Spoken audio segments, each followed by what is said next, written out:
There's a problem.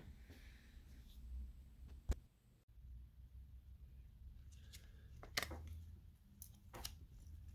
was wearing my watch today and I noticed a problem with it. Um, the seconds hand was moving backwards.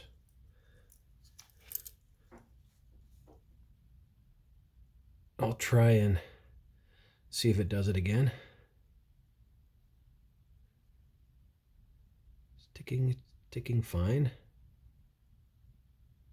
Oh, there it goes.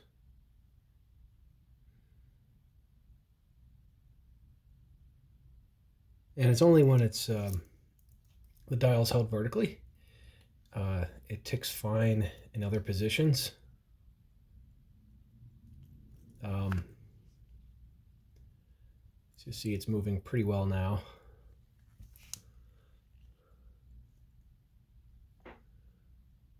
But when it gets past noon, see if it happens. Yep, it drops. See that? Slips. Pretty far, actually. So what's causing that? I think the seconds hand is probably loose. If I turn the watch upside down, the seconds hand does the same thing, but just on the opposite sides. So it does look like that we're going to need to address that, I guess. This watch was serviced about 6 months ago. Didn't notice the problem back then. It's about a 60-year-old watch. I dated this movement to 1960. Tissot.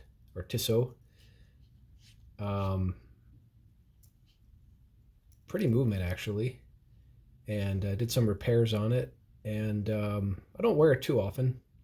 I probably have worn it, I don't know, a dozen or so times.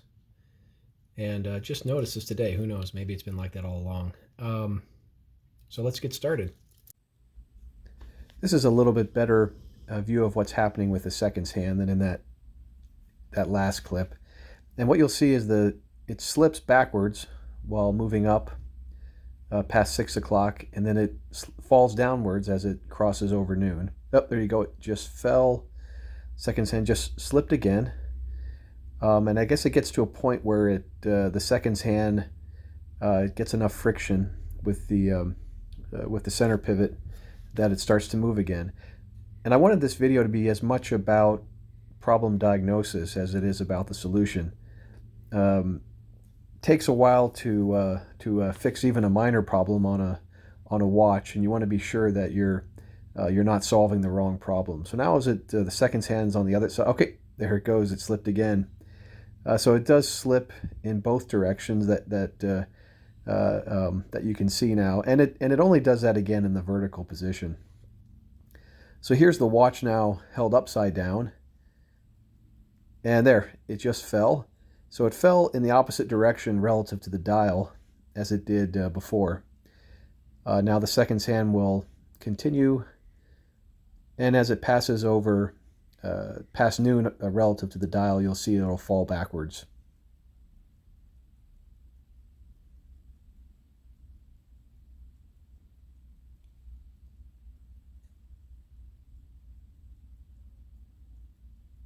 And there it goes. So this type of behavior, I think, could only be caused by a loose seconds hand. That tube that's on the seconds hand and holds it to the dial is coming loose. So if you weren't convinced that it was a loose seconds hand, now I'm showing it you again. Okay, you saw the seconds hand just fall. And what you're watching is the time grapher as well. And you see what's happening with the second hand bears no relation to what's on the time grapher. The time grapher signal is totally normal for a watch in decent working order. The amplitude about 230 is about what you'd expect for a watch in the vertical position. So this watch is working fine. Now I'm fast forwarding through the assembly or disassembly, and removal of the movement. Um, the most difficult part of this was the fact that there was only one case screw, and that caused the movement to slip out of the case ring. So I'll try and remedy that when I put the watch back together. Um, I serviced this watch last, so really can't blame anyone else. Although before I got into watchmaking, um, I did take this to a watchmaker to have him work on it. So there is blame to spread around. So now I have the movement out of the case. There's the case ring. And what I'm going to do next is I'm going to show that I can move the seconds hand with a pegwood, and I shouldn't be able to do that if the tension is right on the seconds hand. So now I'm removing the seconds hand.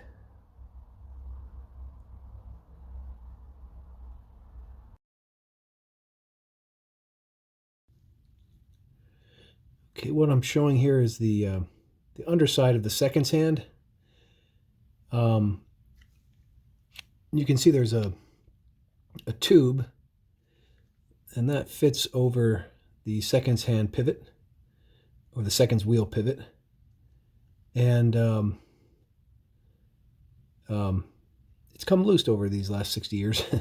So let's see if we can tighten that. Now this is a very small tube, obviously. And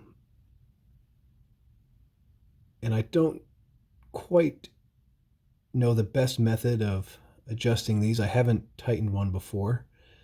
But I thought a good way that might work would be to use a lathe. So we won't be cutting it, but we'll be securing it into the collet of the lathe, which should provide the jaws of the lathe should provide a uniform pressure around the diameter of the case tube, and hopefully that will, with a very small amount of compression, make this a tighter fit. So hopefully that'll work. So I'm going to set up my lathe and try this out. All right, so I've taken out a couple different collets. So I have here a number 6 and a number 5, and I just gently set the seconds hand into the collet. You see in the middle of the collet, you have a hole where your lathe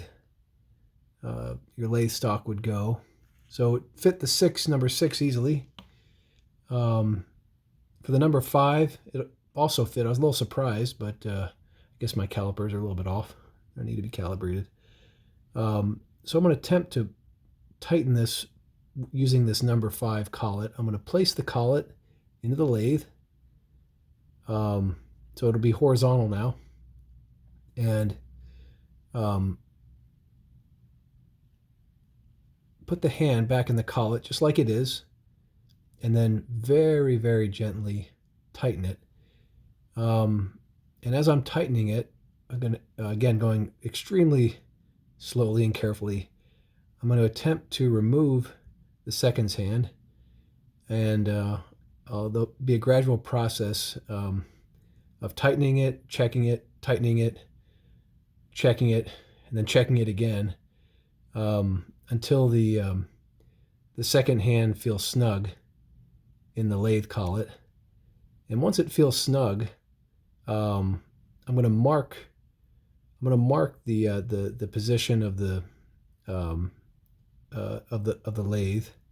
I forget the name of the piece of the lathe that you tighten it with, but I'm going to mark where that is, and then I'm going to check the seconds hand again, and if it's still loose, then I'll put it back in the lathe, and I'll set the collet back to the position it was in before, tighten it a little bit more, and then try the seconds hand again. You don't want to go too fast on this because you risk over tightening it, or potentially even collapsing and breaking the tube. So this is a very delicate thing. I don't have an extra hand. I have an extra movement, but it didn't have a set of hands. So this is all. This is the only hand I have. So we're going to see how that goes. Hopefully at the end of the day, it's a success. Okay, so I'm back. I tried to capture that on video. That was a resounding failure. I don't know yet if the seconds hand worked or not. I'm not optimistic.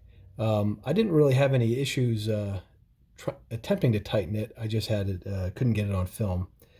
But I made one attempt, and I'm going to try and place the second hand back on the watch. And with any luck, it'll still fit. Okay.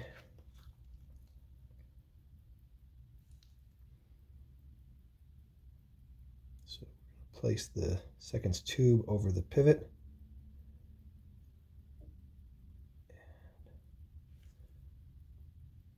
Okay, having some difficulties getting it on. I hope I didn't over tighten it. Let's try again.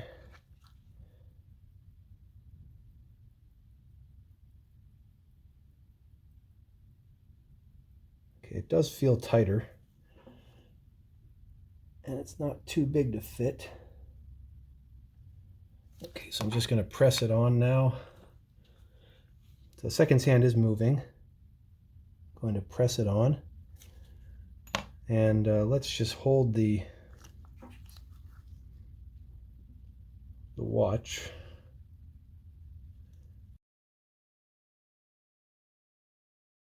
To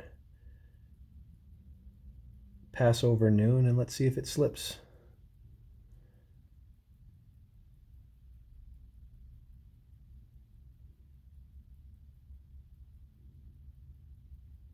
Okay, so far so good.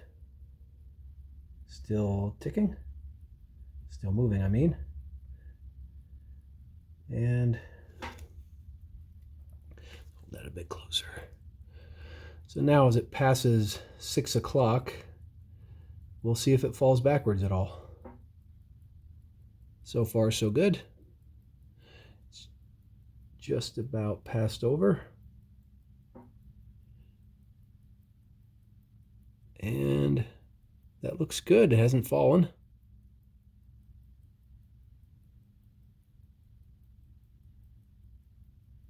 All right, let's recase it. You know, with the seconds hand, I worry that it's going to touch the dial, but that's another issue we'll deal with if that happens. Okay, so I'm going to put this case ring on, attempt to secure it a little better with the screw. The movement is now back in the case, and you're watching it tick in slow motion. That's the movement of the balance. I managed to find an extra case screw, so now it's secured, or the movement is secured properly. You can see from this that from the movement of the balance that it's rotating with an amplitude of around 270.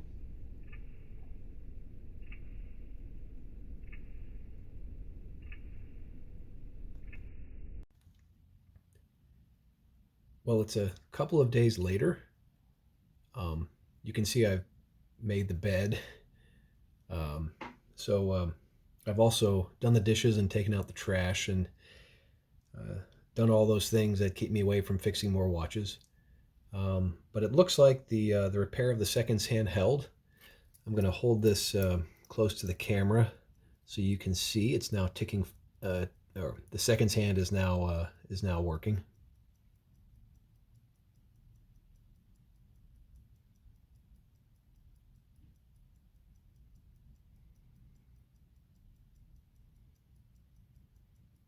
So now passing 6 o'clock, this is where before the repair it was falling backwards.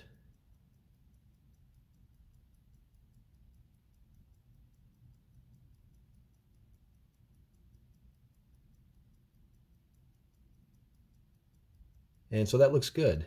I think we can call this repair complete. The watch is running well, losing a few seconds, but nothing I can't live with. So thanks for watching, and I hope to see you again.